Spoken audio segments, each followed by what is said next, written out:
Hari ini Jumat 28 April 2020.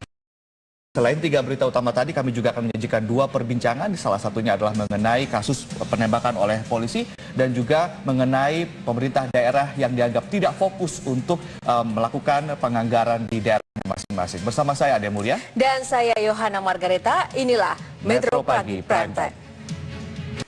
Pemirsa, jalan lintas Siantar Parapat Kabupaten Simalungun, Sumatera Utara yang menuju kawasan wisata Danau Toba Kamis malam lumpuh total akibat tertimbun longsor. Pemirsa, seorang anak usia 5 tahun terkunci selama lebih dari 1 jam di dalam mobil pribadi milik orang tuanya. Warga sekitar yang panik berusaha untuk memecahkan kaca dan membobol pintu. Beruntung bocah yang tengah tertidur lelap ini berhasil diselamatkan usai warga membobol pintu bagian belakang mobil tersebut. Pemirsa, Gubernur Sulawesi Utara Oli Dondo Kambe dan keponakan Setia Novanto Irfan Hendra Pambudi dicecar pertanyaan soal hubungannya dengan 2 terdakwa. Pemirsa, sidang ke-11 kasus korupsi KTP elektronik Kamis kemarin digelar di Pengadilan Tipikor Jakarta dengan agenda pemeriksaan saksi. Ya, saksi yang dihadirkan diantaranya adalah Gubernur Sulawesi Utara Oli Dondo Kambe dan keponakan Setia Novanto Irfan Hendra Pambudi.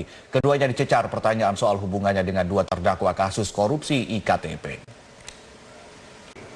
Pemirsa, sejumlah orang menggunakan 2 mobil mendatangi rumah tersangka keterangan palsu korupsi proyek KTP elektronik Miriam S. Haryani di Bilangan Tanjung Barat, Jakarta Selatan. Ya, mantan anggota Komisi 2 DPR RI ini telah dimasukkan dalam daftar pencarian orang atau DPO oleh KPK karena tidak memenuhi panggilan KPK. Ya, pemirsa, sidang ke-11 kasus korupsi KTP elektronik Kamis kemarin digelar di Pengadilan Tipikor Jakarta dengan agenda pemeriksaan saksi. Saksi yang dihadirkan diantaranya Gubernur Sulawesi Utara Oli Dondo Kambe dan keponakan Setia Novanto Irfan Hendra Pambudi. Keduanya dicecar pertanyaan soal hubungannya dengan 2 terdakwa kasus korupsi iktp. Kementerian Dalam Negeri saat ini sedang menunggu selesainya pencetakan 7 juta keping belangko iktp. Ya, jumlah ini dapat menutup kekosongan belangko iktp di berbagai daerah di Indonesia yang angkanya hingga 4,2 juta. Belangko iktp akan digunakan untuk Pemirsa, intelijen Amerika menunjukkan kemampuan senjata nuklir Korea Utara yang dapat mencapai daratan Amerika Serikat. Militer Amerika. Kita ke informasi dari luar negeri, pemirsa. Perang terhadap militan ISIS terus berlanjut. Kali ini pasukan paramiliter Irak berhasil merebut kota bersejarah Hatra di utara wilayah Mosul. Dari Korea Utara, pemirsa, militer Amerika Serikat kembali menegaskan ancaman nyata Korea Utara di hadapan Dewan Senat. Ya, dikatakan ancaman ini lebih buruk dari krisis Kuba saat era John F. Kennedy. Pernyataan tersebut keluar dari mulut. Pemirsa, Metro Pagi Prime Time masih akan berlanjut seusai headline news pukul 5 waktu Indonesia Barat.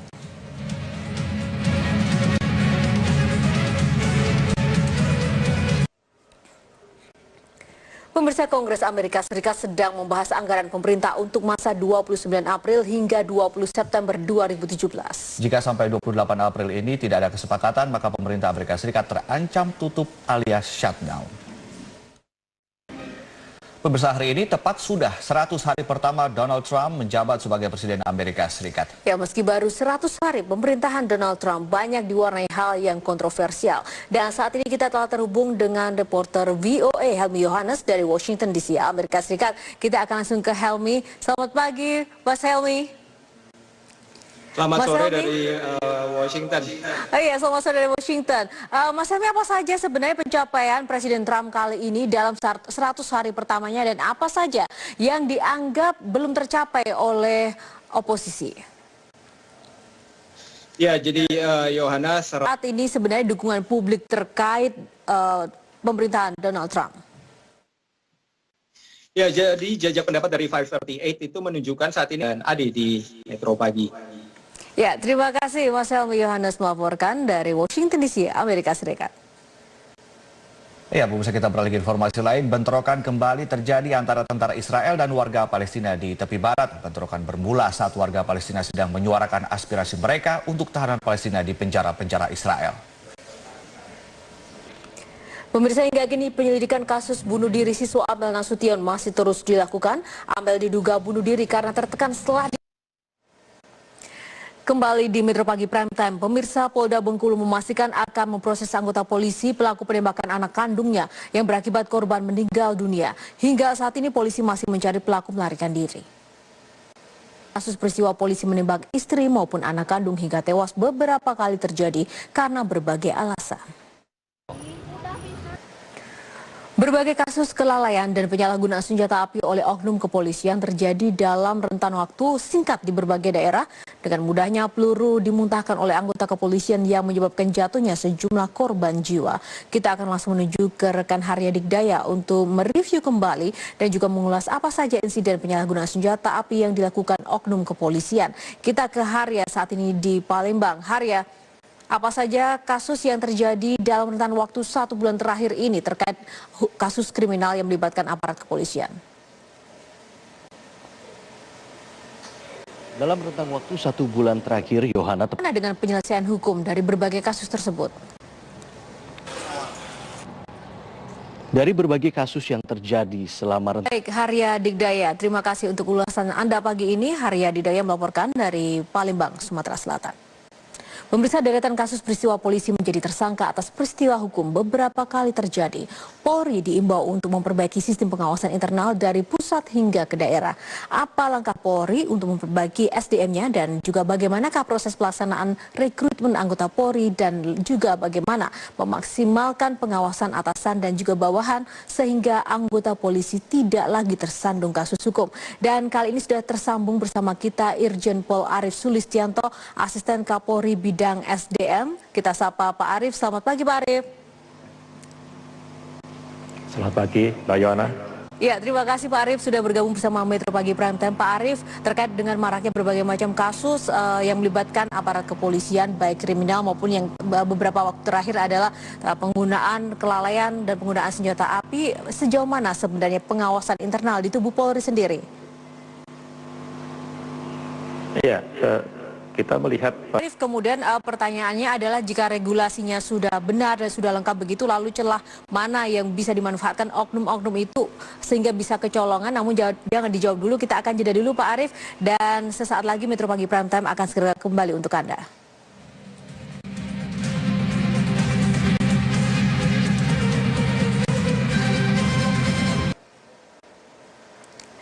Ya, kembali di Metro Pagi Prime Time pemirsa, masih terkait dengan deretan kasus peristiwa polisi yang menjadi tersangka atas kasus hukum, dan masih tersambung bersama kita kali ini Irjen Pol Arief Sulistianto, Asisten Kapolri Bidang SDM. Kita akan kembali menyapa Pak Arief. Kita lanjutkan Pak Arief. Tadi kita sampai pada masalah bahwa kalau memang regulasinya itu sudah dianggap lengkap, lalu pada poin mana, pada titik mana begitu kecolongan sehingga ada oknum-oknum polisi di internal tubuh Polri yang kemudian bermasalah di dalam kasus hukum? ya Ini terjadi melibatkan aspek psikologi. Dulu awalnya seperti apa Pak tes psikologi dari anggota sendiri? Ya, anggota polisi Ini adalah pangkatnya tidak terlalu tinggi. Apa maknanya ini Pak? jadi rata-rata memang dilakukan oleh Untuk Asisten Kapolri Bidang SDM, semoga pembenahan di tubuh Polri terus dapat ditingkatkan sehingga tidak terjadi lagi peristiwa serupa. Terima kasih Pak Arief untuk waktunya bersama kami. Ya pemirsa, itu tadi adalah perbincangan singkat dengan Asisten Kapolri Bidang SDM, dan Metro Pagi Prime Time masih akan berlanjut seusai headline news pukul 6 sesaat lagi.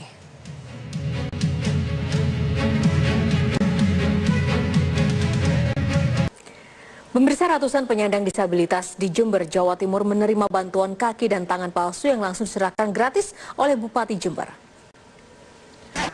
Menjelang pemilihan Wali Kota Makassar 2018, Ketua DPD Nasdem Makassar Rahmatika Dewi resmi mengambil formulir pendaftaran calon wali kota di kantor Partai Gerindra Makassar. Sejauh ini tercatat sudah dari dunia olahraga pemirsa, kemenangan yang diraih Chelsea dan juga Tottenham Hotspur dalam lanjutan Liga Inggris tengah pekan ini membuat persaingan memperebutkan gelar juara semakin memanas. Ya, jika melihat 5 lawan terakhir yang akan dihadapi, anak asuh Antonio Conte punya peluang lebih besar dibandingkan dengan Spurs. Kemenangan besar diraih Barcelona dan Real Madrid saat melakoni laga di pekan 34 La Liga Spanyol. Ya, El Barça sukses menang 7-1 saat melawan Osasuna, sedangkan El Real menang 6-4 saat melawat ke Municipal de Riazor Makassar di Portillo La Coruna. Dalam pidatonya saat membuka acara Musyawarah Perencanaan Pembangunan Nasional 2017, Presiden Joko Widodo mengkritik kinerja sejumlah pihak mulai dari kementerian, kepala daerah hingga BUMN. Kami akan menghadirkan perbincangan mengenai kinerja dari pemerintah daerah dalam menyerap anggaran. Tetaplah bersama kami karena Metro Pagi Prime Time akan mengulasnya saat lagi.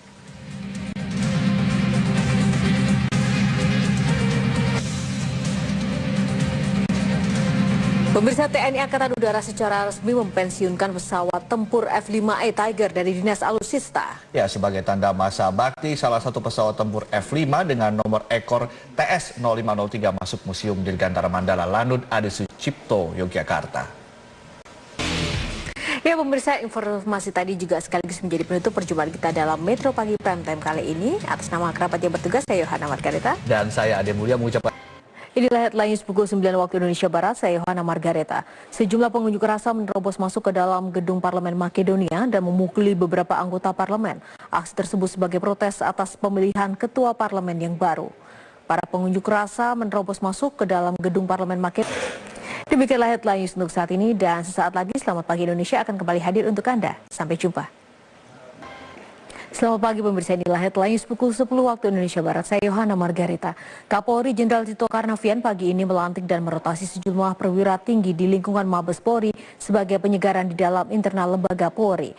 Para perwira tinggi yang dimutasi diantaranya Kadif Humas Polri yaitu Irjen Pol Boy Rafli Amar.